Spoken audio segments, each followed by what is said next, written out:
दरवर्षी बरोबर आहे, बरोबर आहे. हां आलं. दरवर्षी होणारे जे एक्स्ट्रा दिवस आहेत 11-11 33 दिवसामुळे हा अधिक मास प्राप्त होतो. अधिक मास म्हणजे काय, मला काय माहिती आहे का, माझी एक सवय आहे, जी कठीण गोष्ट असेल ना ती सोपी करून टाकतो, सोपी करायची ती गोष्ट. तर अधिक मास म्हणजे काय, जे माझं स्टेटस जर का कालचं तुम्ही बघितलं असेल तर जे आपण अधिक करतो रोजच्यापेक्षा, रोज आपण पुण्य करतो, रोज जप करतो, संपूर्ण वर्षभर तप करतो, ध्यान करतो, सगळं काही करतो, पूजा करतो, एवढं सुद्धा त्या विष्णूला पुरवत नाही आपलं करणं. मग तो काय म्हणतो, ह्याला अजून काहीतरी या भक्ताकडून करून घेऊया, म्हणून हा अधिक मास. मग जे आपण अधिक करतो त्याला हा अधिक. मग जास्त काही काम करत असल्यावर बघा, एखाद्या आपण म्हणजे सोसायटीमध्ये चाळीमध्ये दुपारच्या वेळी कोणीतरी आपलं झोपलेलं आहे किंवा संध्याकाळच्या वेळी कोणीतरी नाक्यावर उभे राहून 4 जण गप्पा मारताय, त्यावेळी एखादा माणूस दुसरंच काहीतरी काम करत असतो. एक कोणीतरी असतो जो सतत कामामध्ये असतो. मग तो कामात असल्यावरती त्याची टिंगलटवाळी लोक करतात, काहीतरी एक्स्ट्रा. मग तो जिमला जात असेल, मग तो व्यायाम करत असेल, राईकरसारखा योगा करत असेल, किंवा काही जे इतर लोक करत नाहीत ते अधिक काम तो करत असतो. आणि ते अधिक काम केल्यामुळे मग त्याची टिंगलटवाळी होती. तशी अधिक मासाची मलमासाची टिंगलटवाळी झाली. अरे साधी गोष्ट सांगतो तुम्हाला की मी माझ्या आयुष्यामध्ये ज्यावेळी मी वारी केली 55 वर्षी, तोपर्यंत मी रोज नियमाने व्यायाम करतो 3 तास. आमच्या सोसायटीच्या नाक्यावरती आमचे बसलेले लोक असायचे आणि मी जिममध्ये जायचो आणि यायचो. त्यावेळी ते म्हणायचे, क्या नरेंद्र किधर जाता है, जिम को काय तो जाता है, अभी सब हो गया, बाल बच्चे हो गया, सब कुछ हो गया, जिम काय के लिए जाने का. तसे म्हणजे मी काहीतरी अधिक करतोय, वेगळं करतोय. त्या काळी 20, 30, 40 वर्षापूर्वी आता जिम खूप झाले. व्यायाम करणं हे म्हणजे काय, इवन एका डॉक्टरने मला सांगितलं होतं, माझ्या पायावरती रॉड पडला, त्यावेळी डॉक्टर म्हणाले कशामुळे रॉड पडला. नाही मी जिम गेलो. अहो काय, आता झालं सगळं, म्हणजे लग्न झालं, मुलं झाली, बायको झाली, आता काय व्यायाम करताय. नाटेकर त्यांचं नाव द्यायचं, नाव घ्यायला काही हरकत नाही. तेच डॉक्टर जेव्हा फॉरेनला गेले, फॉरेनवर आल्यावरती परत मला काहीतरी झालं, मी गेलो डॉक्टरकडे.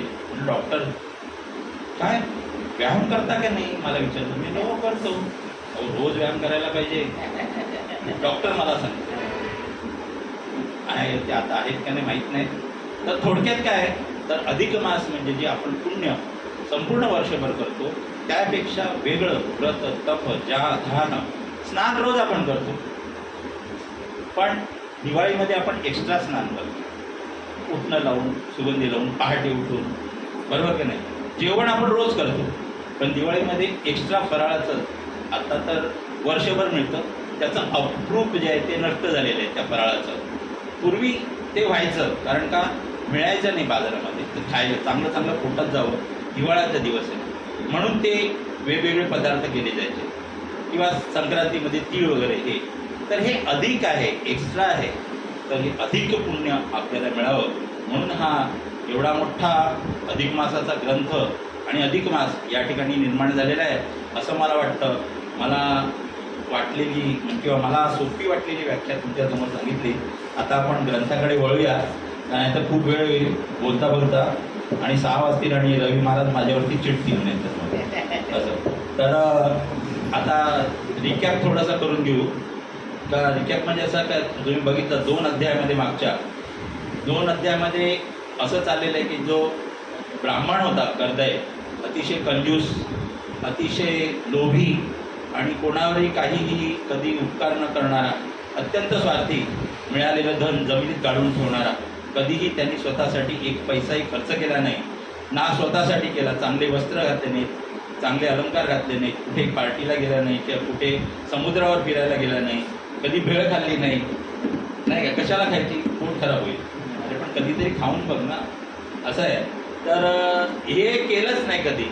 आणि बरं स्वतःने केलं, मुलांनाही नाही करू घातलं, बायकोलाही नाही खाऊ घातलं, दोघांनाही नाही खाऊ घातलं, आईवडिलांची पण सेवा नाही, की आईवडिलांना चांगलं चांगलं खायला घातलं नाही. त्यामुळे स्वजन दुरावले. स्वजन दुरावल्यावर माणसं थोडी, समाज तुम्हाला ऐकणार आहे का.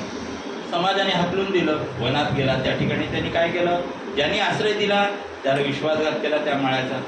त्याची फळं चोरून खाल्ली, त्याला खोटं सांगितलं, परोपकार म्हणजे विश्वासघात केला आणि तेही धन त्याने जमिनीत लुबाडून ठेवलं. परंतु तो मेल्यानंतर त्यांनी केवळ केलेल्या एकाच कर्मामुळे, एकच कर्म त्याने चांगलं केलं का, तो ज्यावेळी एका वैश्याकडे अधिक मासाचं दान घ्यायला गेला होता त्यावेळी त्याने त्या ठिकाणी अधिक मासाच्या पोथीचं वर्णन केलं. ब्राह्मण होता त्यामुळे त्याला ज्ञान होतं त्याच्यामध्ये, आणि त्या ज्ञानाने त्याने जे वर्णन केलं अधिक मासाचं, पुरुषोत्तम मासाचं, श्री विष्णूचं, आणि त्यामुळे त्याला भरपूर धन मिळालं. परंतु तेवढ्या एकाशा पुण्यामुळे तो पुढच्या जन्मामध्ये अशा ठिकाणी त्याला जन्म मिळाला, माकडाचा जन्म मिळाला, का ज्या ठिकाणी मृगतीर्थ होतं त्या तीर्थावरती सर्व देवदेव यक्ष किन्नर आंघोळीला यायचे, आणि त्या ठिकाणी अत्यंत सुंदर अशी झाडी होती, वृक्षवल्ली होती, आणि अशा ठिकाणी त्याला जन्म मिळाला. आणि जन्म मिळाल्यानंतर परंतु त्याला त्याच्या पापामुळे, जे त्यांनी चौर्यकर्म केलं होतं आणि जो विश्वासघात केला होता, त्यामुळे त्याला त्या पापकर्माचं फळ, कर्मसिद्धांत आहे बरं का, कर्मसिद्धांत हा पूर्वीपासून 4ही युगांमध्ये कर्मसिद्धांत आहे. आपण म्हणतो ना, जैसे ज्याचे कर्म तैसे फळ देतो हे ईश्वर. आता कोणी नास्तिक म्हणेल ईश्वर आहे की नाही, हल्ली खूप जण आहेत जे देव मानत नाही, पण जरी देव नसला ना तरी कर्मसिद्धांत आहे. देह करी जे जे सारे आत्मा भोगितो नंतर, जैसे ज्याचे कर्म तैसे फळ देतो हे ईश्वर, जैसे ज्याचे कर्म तैसे फळ देतो हे ईश्वर. आता खऱ्या अर्थाने माझं प्रवचन जे आहे ते सुरू म्हणजे आहे आज मला वाटतं 30 दिवस भिक्षा फोडल्यानंतर आता गळा फुटला. सॉरी. तर त्या ठिकाणी त्याला जन्म मिळाला, आणि जन्म मिळाल्यानंतर त्याला त्या पूर्वकर्माच्या पापाचं फळ म्हणून त्याला व्याधी देवानी तोंडाला दिली. कुठलंही फळ खाऊ शकत नव्हता, रक्त गळायचं त्याच्या तोंडातून. अशा परिस्थितीमध्ये अधिक मास आला. अधिक मास आल्यानंतर त्याच्या वानर जातीच्या कौशल्यामुळे तो या झाडावरून त्या झाडावर उड्या मारायचा आणि फळ घ्यायचा, फळ तोडून खायला बघायचा, पण त्याला खाता येत नव्हतं. आज मालोत्यांनी काय केलं माहिती आहे, मुगाची आमटी केली. आपण मिसळ करतो, मिसळ इतकी सुंदर एकदम तर्री घातलेली होती, मग मला लेट आले तर तर्री, आणि मी वाटी भरून घेतली. खरी गोष्ट बघा कसं असतं, पोथीशी तुम्हाला निगडीत करून टाकतो. तर मला जे झालं आहे ना पाठीला, जे दुःख, त्याच्यामुळे मला खोकता येत नाही आणि मला असा अंडा गिळता येत नाही. आणि आता हे असं म्हणजे आपण अंडा गिळतो किंवा तसं मला करता येत नाही, किंवा ठसका लागला तर मला ठसका लागत नाही. तर मी आपली पहिलीच पोळी म्हटला, मी त्याच्याने थोडंच खातो, वाटी भरून घेतली आणि पोळीचा पहिला घास घेतल्यावरती ना जो ठसका गेला ना, मला खोकताच येत नाही. पण आतमध्ये मालूते आणि बिंदू आहे, मी काहीतरी विचित्र करू तर काय होईल, तसाच घास ठेवला, वाटी तशीच आहे अजून फ्रीजमध्ये. आणि म्हणजे ही झाली मला, माझ्या तोंडाला जो म्हणजे माझ्या शरीराला जो त्रास झाला तो सांगतो. पाणी पिलं घटा आणि डाळ भात आणि नुसतं आमरस थोडासा खाऊन निघून गेलो. काय असतं हे, देवाची काहीतरी इच्छा असेल. काय असतं एवढं चांगलं, जी माया आहे, हा मोह आहे, आणि या मोहातून आपल्याला वर यायचं असतं. माझ्या शरीराला माझ्या व्याधी झालेली आहे, मी नाही ते खाल्लं पाहिजे, मी त्यापासून थांबलं पाहिजे, हाच त्याचा सिद्धांत आहे. पण ते पटत नाही. आपण शेवटी मनुष्य आहोत आणि आपल्याला मोह सुटतो. तर त्याला फळं खायचा मोह व्हायचा, तो खायचा नाही, ती फळं टाकून द्यायचा खाली, आणि ती टाकलेली फळं येणारे जाणारे पांतस्थ पक्षी खायचे आणि त्याला पुण्य मिळायचं. कसलं? अन्नदान. आता या अधिक मासामध्ये जी दानं सांगितलेली आहेत सगळीच, जे ही सगळी दानं, त्यातलं अन्नदान हे मोठं दान आहे. अन्नदान केल्याचं पुण्य मिळायचं.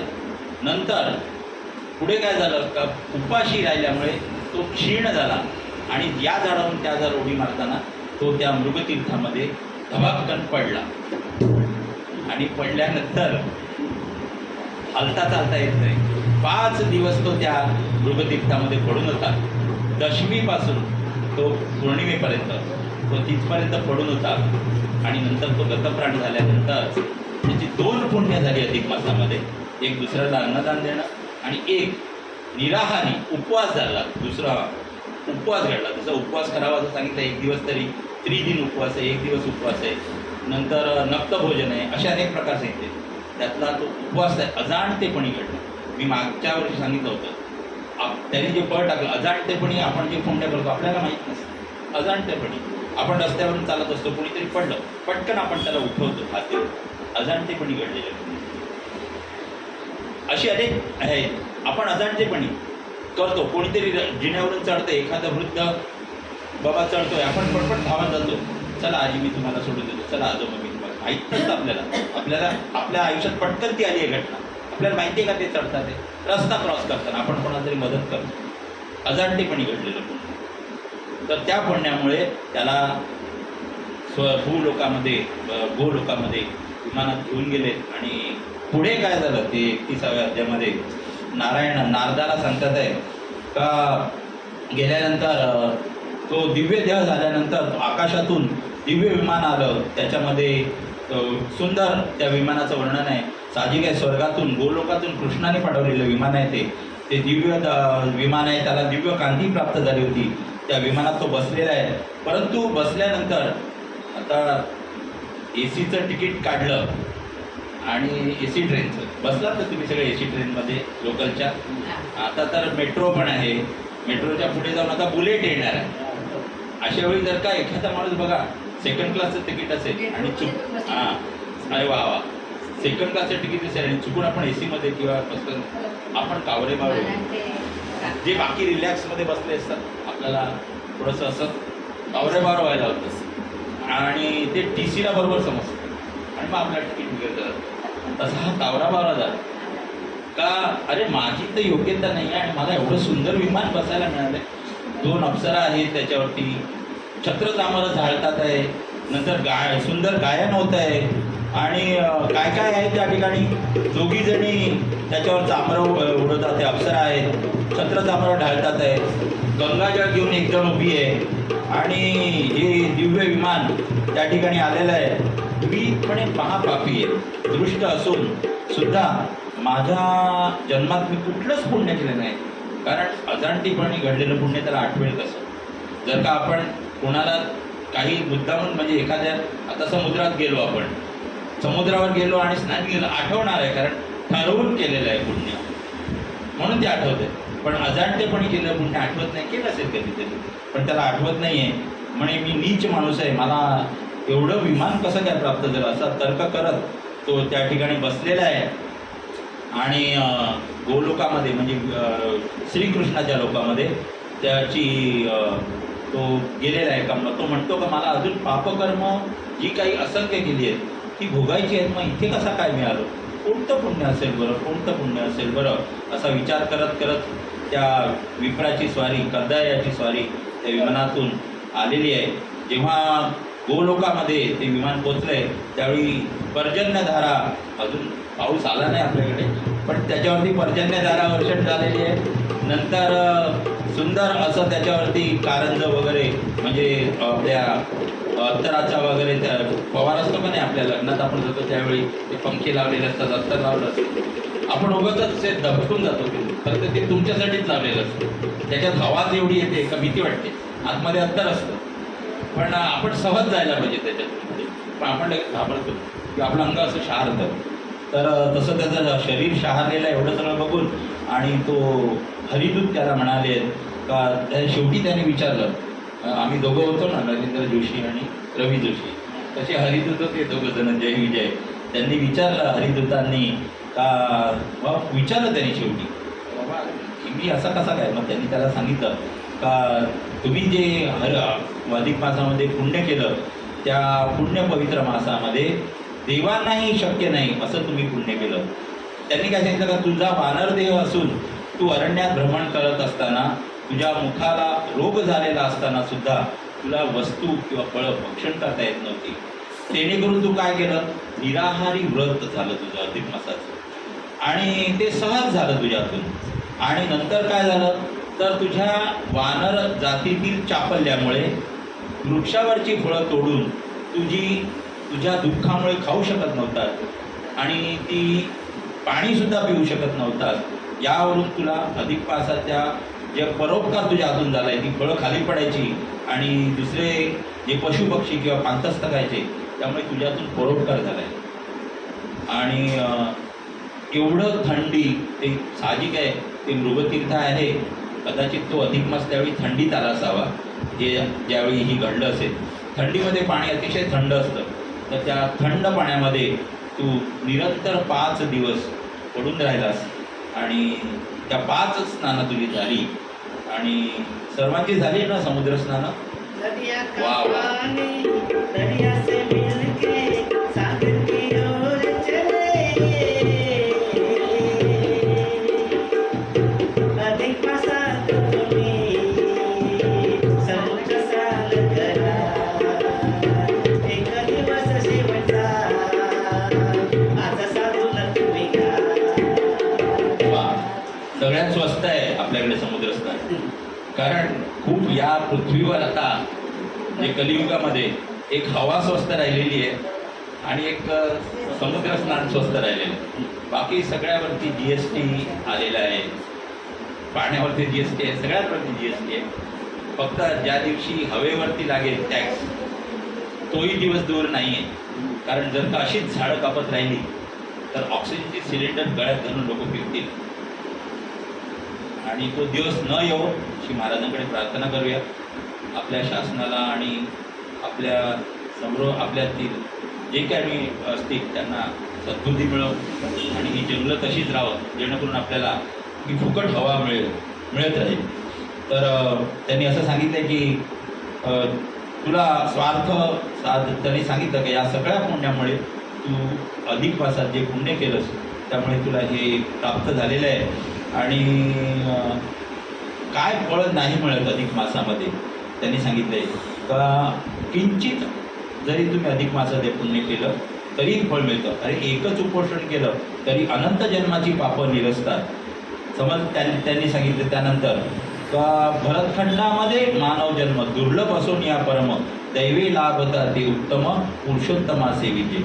म्हणून पुन्हा पुन्हा या ठिकाणी असं सांगावं वाटतं की आपल्याला हा जन्म जो या भरतखंडामध्ये महाराष्ट्रामध्ये आणि डहाणूमध्ये मिळालेला आहे त्याचं आपण सर्वांनी आपण करतच आहोत, पण त्याचा आपण सदुपयोग करून घ्यावा आणि जेवढं पुण्य आपल्याला अर्चन करता येईल आपण करतच आहोत, पण अधिक पुण्य आपण या अधिक मासात करावं आणि कृतकृत्य होऊन जावं असं या ठिकाणी सांगितलं आहे. आणि सगळी ही पुण्य अधिक मासात स्नान, दान, जप, तप, सत्कर्म ही जी आहेत याचं फळ हे कोटी गुण आहे. अधिक मासामध्ये आता मला म्हणजे पर्सनली व्यक्तिगतरित्या हे पटत नाही का जे कोणी करत नाही त्यांना या ठिकाणी असं सांगितलं आहे का तुम्हाला त्रास होईल किंवा काय त्यांचं अमुक होईल तमुक होईल. देव कधीच कोणाचं वाईट करत नाही, परंतु जो कर्मसिद्धांत आहे का तुम्हाला एक्स्ट्रा वेळ मिळालेला आहे. आता आपण ऑफिसमध्ये काम करतो, मी पण बँकेत काम केलं, त्यावेळी आपल्याला काही एक्स्ट्रा काम दिलं जातं, त्याचा आपल्याला ओव्हरटाईम मिळतो किंवा नाही मिळत. पण ते जे नाही करत त्यांना ओव्हरटाईम मिळत नाही. काही जण म्हणतात नाही मला घरी जायचं आहे, अमुक झालं आहे, माझी आई आजारी आहे, माझ्या वडिलांना हॉस्पिटलला न्यायचं आहे, बायकोचा पाय दुखतो आहे. तेव्हा ते आमचे मॅनेजर सांगतात आम्हाला पण आईवडील आहेत, आम्हाला पण म्हातारे आईवडील आहेत, आम्हाला पण बायको आहे, आम्हाला पण पोरं आहेत. तर जनरल मॅनेजर मला सांगत आपण कधी कसं कारण दिलं, आम्ही नशेच आहोत त्या म्हणे. मग ते सर्व करून आम्ही 10 वाजेपर्यंत बसतो ना काम करायला, ते एक्स्ट्रा काम करतात. सगळे क्लार्क शिपाई वगैरे असतात, 3:30चा ठोका झाला का बॅग लटकून चालले. मी सचिवालयात होतो, 18 दिवस काम केलं आणि सोडून दिलं परमनंट नोकरी. अक्षरशः 1985-81-82 गोष्ट. आता चांगलं असेल देवाची कृपा, कोणीही काम करत नाही. काम कसं करायचं नाही हे शिकायचं असेल तर सचिवालयात कामाला जाऊ. मी बिनधास्त सांगतो, कोणी काही सांगितलं तरी हरकत नाही. ज्या काळात इंदिरा गांधीचा हे झालं, ॲसेसिनेट झाल्या, त्यावेळी मी सचिवालयात होतो 6व्यामध्ये. अक्षरशः फक्त 10-10चं मस्टर बघितलं जातं. 10-10चं मस्टरला सही केली तर ते माझे जे डेस्क ऑफिसर जाधव होते ते मला सांगायचे जोशी कुठे जायचं तर मला सांगून दे. मग आपलं इकडे तिकडे हिरोचा पिक्चर बघ किंवा काही अरे बाईक भगिनीवर तर माफ करा, भाज्या निवडणे, हां आल्यावरती पहिले टेबलावर भाज्या उलट्या करणे निवडत बघ असं. तर अधिक काहीच करत नाही, अरे आहे तेच करत नाही तर अधिक काय. तर अधिक जे काही आपल्याला मिळतं हा अधिक मास, हा जो वेळ आपल्याला मिळतो अधिक, त्या अधिक वेळेचा सदुपयोग करावा. पण ज्यांनी नाही केला त्यांचं वाईट होईल असं या ठिकाणी सांगितलं आहे. वाईट होईल म्हणजे काय होईल, तर त्यांना प्रमोशन मिळणार नाही, त्यांना पैसा मिळणार नाही, त्यांना पुण्य मिळणार नाही. जो काम करतो तो पुढे पुढे जातो, जो काम नाही करतो तिथेच राहतो, तसं आहे. तर या ठिकाणी अधिक मासात जसं सांगितलेलं आहे, देवाची माफी मागून मी म्हणतो का त्यांना काय काय होईल ते मी पुन्हा वाचून दाखवत नाही, ज्यांनी नाही केलं त्यांना. आणि ते विमान सगळे इंद्र गंधर्व त्याच्यावरती स्तुती करतात आहे, त्याच्यावरती पुष्पवर्षाव करतात आहे. हा सगळा महोत्सव जो उत्सव आहे तो दिव्य पुरुष आहे, तो सुरगणांनी वर्षाव केलेला आहे, अतिशय आनंद झालेला आहे. आणि सगळं पुण्य त्याचं ते फळास आलेलं आहे. आणि ते आकाशमार्गे स्वर्गलोकाला अतिक्रमून गोलोकामध्ये आता 7 लोक, सप्तलोक आणि 14 भुवनं जी 21 सांगितलेली आहे, त्यामध्ये गोलोक जे आहे ते श्रीकृष्णाचं गोलोक आहे. आपण कदाचित बघितलं असेल एक कुठल्या तरी जन्मात, पण म्हणजे आज आपण या ठिकाणी आहोत तर काहीतरी पुण्य आहे आपलं, त्याशिवाय आपण नाही आहोत. रस्त्यावरून हजारो लोक जातात, पंथे कित्येक लोक गेले, परीना कोणी पाहिले, फक्त कोणी बघितलं दामोदर पंत आणि मंगळ. बरेच जण हे जरा घालून गेले तिथून, हो कोणीच बघितलं नाही तर तिथे कोणीतरी बसलं आहे. कारण कसे बघतील, पुण्यच नाही आहे खूप पहिल्या दिवशी. तुम्ही सगळे इथे आहात, रस्त्यावरून असंख्य लोक जातात, मी तिथे बसलेला असतो, पण देवळात पावलं त्यांचीच वळतात त्यांचं पुण्य आहे. तर त्या ठिकाणी सर्व जे काय आहे ते अतिशय दुर्लभ. आणि ती गोलोकामध्ये त्याचं विमान हे पोचलेलं आहे. आणि गोप गोपी वगैरे तिथे श्रीकृष्ण आहे, पुरुषोत्तम मास आहे. त्या ठिकाणी विमान पोचता क्षणी दिव्य पुरुष त्यातून हा खाली उतरलेला आहे आणि समोर त्यांनी बघितलेलं आहे तो पुरुषोत्तम भगवान हे त्या ठिकाणी विराजमान आहेत. आणि या ठिकाणी नारायण म्हणतात आहे ब्रह्मसूत्राला का कदर यांनी सगळ्या प्रकारे पापात्मा असून सुद्धा कपुई जन्मामध्ये त्यांनी जे काही पुण्य केलं स्नान कर्मादी, त्यामुळे सर्व पापापासून मुक्त होऊन तो गोलोकामध्ये गेला. जर का एवढा पापात्मा एक काठ कंटेंट कथेतून जे आपल्याला जो सार मिळतो ते सार असेल, जर का एवढा पापात्मा अजाणतेपणी घडलेल्या पुण्यामुळे गोलोकात जाऊ शकतो, तर आपण तर जाणतेपणी करतो आहोत, आपण सुजाण आहोत सगळे. दादांचे विचार आपल्या मनामध्ये रुजलेले आहेत. सकाळपासूनचे संध्याकाळपर्यंत काकडा आहे, आरती आहे, सगळं आपण करतो आहोत. ते करत असताना, त्या सगळ्या उपासना करत असताना ही अधिक उपासना आपण, अधिक मासाची अधिक उपासना आपण सुजाण आहोत. तर सुजाण असल्यामुळे त्या सर्व साधना म्हणून पुरुषोत्तम मास आहे, अतिशय उत्तम साध आहे. या ठिकाणी 4 जणांनी एकमेकाला सांगितले, लक्ष्मणी विष्णूला, नारायणाने नारदाला आणि सुतानी शौनकाला. असं हे जे कथानक आहे पुढे पुढे गेलेले अतिशय सुंदर अशा कथा या ठिकाणी मिळत गेलेल्या आहेत, त्या आपण रोज ऐकत होतो. तर मग त्यावेळी त्यांनी प्रश्न जे केलेले आहेत का अधिक मासापेक्षा कुठलाही मास पावन नाही आहे आणि उत्तम तुम्ही कर्म केल्यानंतर तुम्हाला सगळा या ठिकाणी तुमचं पुण्य, हे पुण्यामुळे तुम्ही गोलोकात प्राप्त होणार आहे तुम्हाला. आणि पुन्हा आम्ही सांगितलं त्याचं जे काही आहे ते या ठिकाणी वर्णन केलं आहे.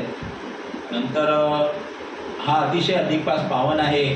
तर शेवटी विजया लागून गोलोके म्हणजे आपला श्रीकृष्ण भगवान हे तुमच्यावरती प्रसन्न होणार आहे. आणि वेदव्यास मुनींनी हे जे काही कथन आहे ते गाविर्ण भाषेमध्ये, संस्कृत भाषेमध्ये सांगितलं. ते देशबद्ध म्हणजे ओवीत मराठीमध्ये हा जो ग्रंथ ज्यांनी लिहिला आहे त्यांनी स्वतःची पूर्वपीठिका, तो कोणाचा मुलगा होता वगैरे ते सर्व या ठिकाणी सांगितलेलं आहे. आणि त्याचं नाव घेणं जरुरीचं आहे, कारण त्यांनी हा ग्रंथ लिहिला आहे. त्यांनी काय सांगितलं आहे का राजापूरमध्ये दूतपापेश्वर नावाचं एक शिवलिंग आहे आणि त्या ठिकाणी जी एक पार्वती म्हणून एक आहे, सदा शिवाभिमान, सदा आणि पार्वती या दोघांच्या पोटी विठ्ठल सदाशिव नंदन जे ज्यांचा जन्म झालेला आहे, त्यांची पत्नी रुक्मिणी, ती सुद्धा रुक्मिणीसारखीच होती आणि त्या विठ्ठल रुक्मिणीपासून रघुनाथ शास्त्री अतिशय प्रवीण आणि व्याकरणामध्ये जे अतिशय प्रख्यात होते आणि त्यांच्या पत्नी सती यांच्यासोबत माझी माता होती असं त्यांनी सांगितलं आहे. आणि रघुनाथ शास्त्री हे त्यांचे पिता होते ज्यांनी हा ग्रंथ लिहिला आहे.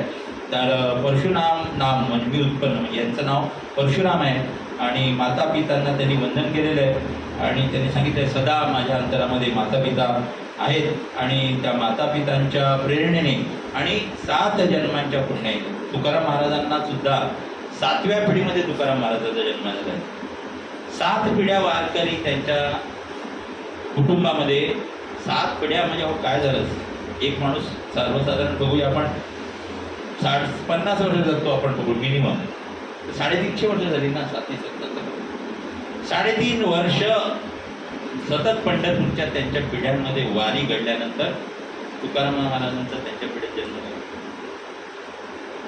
तर असाच कोणीतरी सत्पुरुष किंवा संत हे या भरतभूमीमध्ये जे जन्म घेतात त्यांच्या पिढ्यांमध्ये अशी पुण्याई करायला. जर का आपल्यालाही असं वाटत असेल का आपल्या कुळामध्ये एखादा सत्पुरुष जन्मावा किंवा एखादी सत्पुरुष स्त्री जन्मावी, नाही फार संत काही होऊ शकली पण निदान तिने आपलं नावलौकिक वाढवावं, आपल्या देशाचं नाव वाढवावं, आपल्या समाजाचं नाव वाढवावं, असं जर का वाटत असेल तर पुण्य करा. दादांची वेगळी थिअरी होती यावर. दादा म्हणायचे की एक स्त्री आणि एक पुरुष हे लक्ष्मी आणि विष्णू आहे, ते दादा म्हणायचे आणि त्यांचं मिलन हे लक्ष्मी विष्णूचं मिलन आहे. मग त्यांनी त्यावेळी त्यांच्या मनात जसे विचार येतात तशी त्यांची संतती पैदा होते. त्यावेळी त्यांच्या मनात जर का पुण्यकारक विचार असतील का बाबा मी आहे, माझ्यापासून जी संतती उत्पन्न होईल तिने देशाचं कल्याण व्हावं, जगाचं कल्याण व्हावं, समाजाचं कल्याण व्हावं, नाही काही तर निदान आपल्या कुटुंबाचं कल्याण व्हावं, अशी संतती जर का निर्माण व्हायची असेल तर त्या दोघांच्या मनामध्ये विचार चांगले असायला. विचार कुठून चांगले येतील? आचार चांगले करायचे. आचार कुठून चांगले होतील? मंदिरात याल तर दादांचे विचार पुढे न्याल तर अशा प्रकारे ह्या पुण्यात्म्यांचं वर्णन त्यांनी त्याच्या कुळातील केलेलं आहे. त्यामुळे त्यांचे उपकार, आईबापांचे उपकार कधीही विसरू नयेत.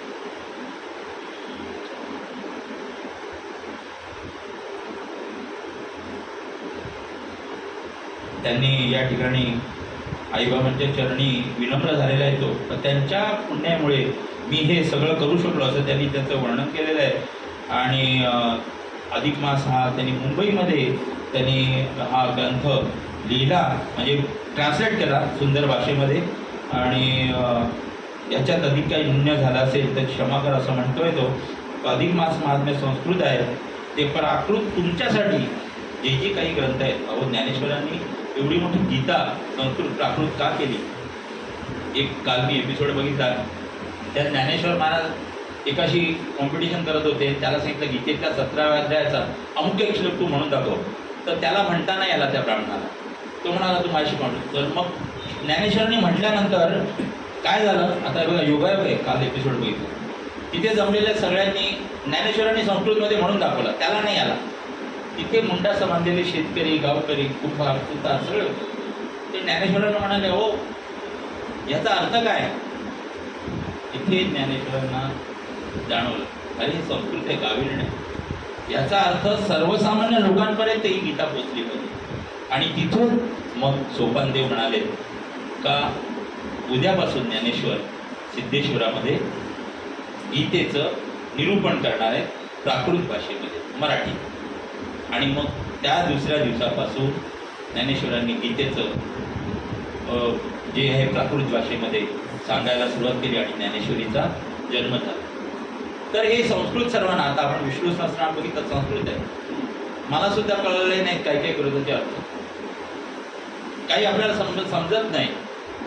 यज्ञकृत काय आहे? यज्ञकृत काय म्हणणं देवाचं काहीच कळत नाही. आपण असेच म्हणतोय, पण त्याच्याविषयी आपल्याला हे आहे.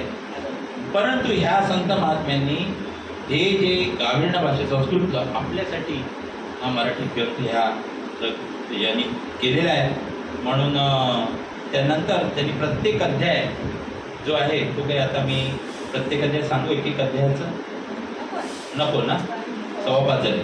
तर त्यांनी एक एक अध्याय, जसं आपण गजानन विजय ग्रंथ 21व्या अध्यायामध्ये पूर्ण नंतर दासगणू एक एक अध्याय काय ते शॉर्टमध्ये ही ग्रंथरचनेची परंपरा आहे.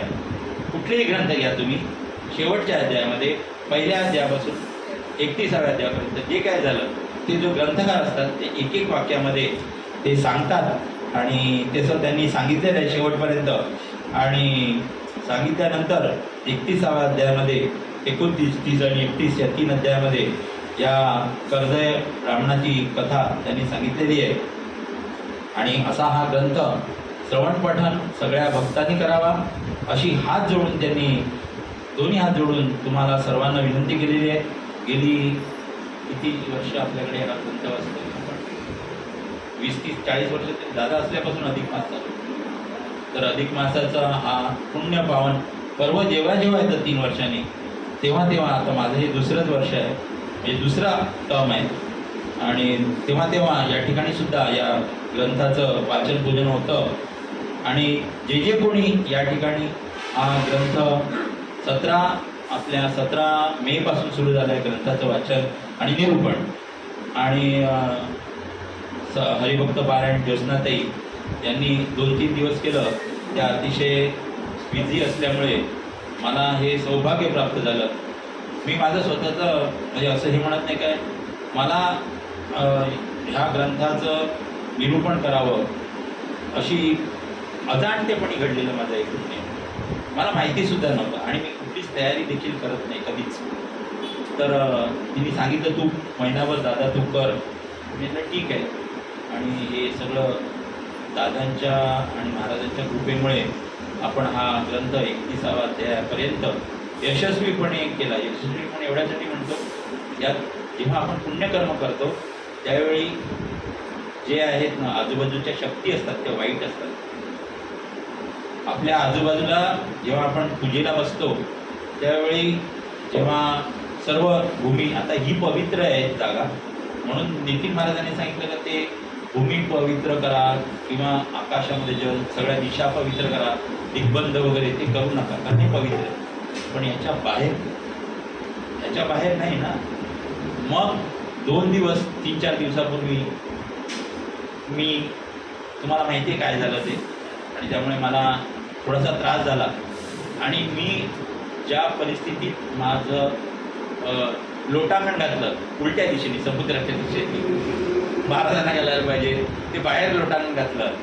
आणि कसा बसा या ठिकाणी आल्यानंतर मी फक्त महाराजांना एकच विनंती केली का मला फक्त बसता करा, मी बसलो पाहिजे बस. कुठल्या परत पुन्हा होतं म्हणजे कंटिन्युटी. आणि ते पुण्याने झालेलं आहे. आणि महाराजांनी हे करून घेतलेलं आहे, दादांनी करून घेतलेलं आहे. त्यात माझं काही मोठेपण नाही आहे. तर कारण ही कंटिन्युटी आहे. आणि अध्यायाचं पण असंच आहे बरं का, जॉब किंवा अध्याय जेव्हा आपण काही करतो, पोथी विधी वाचतो, गजानन विजय ग्रंथसुद्धा वाचून आपला संपल्यानंतर पुन्हा पहिल्या 5 ओव्या वाचायच्या असतात म्हणजे आपली कंटिन्युटी राहते. तर त्याप्रमाणे ताईंनी आता मला सांगितलं तर मी या 5 ओव्या पहिल्या अध्यायाच्या 5 ओव्या या ठिकाणी वाचतो आणि नंतर आपण विराम घेऊया. अध्याय पुरुषोत्तम मास ग्रंथ अध्याय पहिला. श्री गणेशाय नमः, श्री सरस्वते नमः, श्री गुरुचरणाभ्या नमः. जय जय नमो गणनायका, गजवदना विघ्नहारका, मंगळमूर्ती मंगळकारका, सुखदायका दयाघना. तू सर्वेश्वर पूर्णकाम, भक्तकामना कल्पद्रुम. आरंभी तुझ करिता प्रणाम, सकल काम पुरविसी. ऐसी तुझी विशुद्ध कीर्ती, श्रुती स्मृती पुराणे गाती. म्हणून आरंभ तुझ गणपती साष्टांग गमन करीत आहे. तरी हृदयाळा कृपा करुण निरसी सकळ विघ्नांचे गण. उत्तम कवितार्थ बुद्धी देऊन कामना पूर्ण करी माझी. ऐसा प्रार्थिला गणपती आता नमितो सरस्वती. जे कवी जिव्हाग्री करुणी वसती रसाळ ग्रंथ बोलविते. ओम नमो भगवते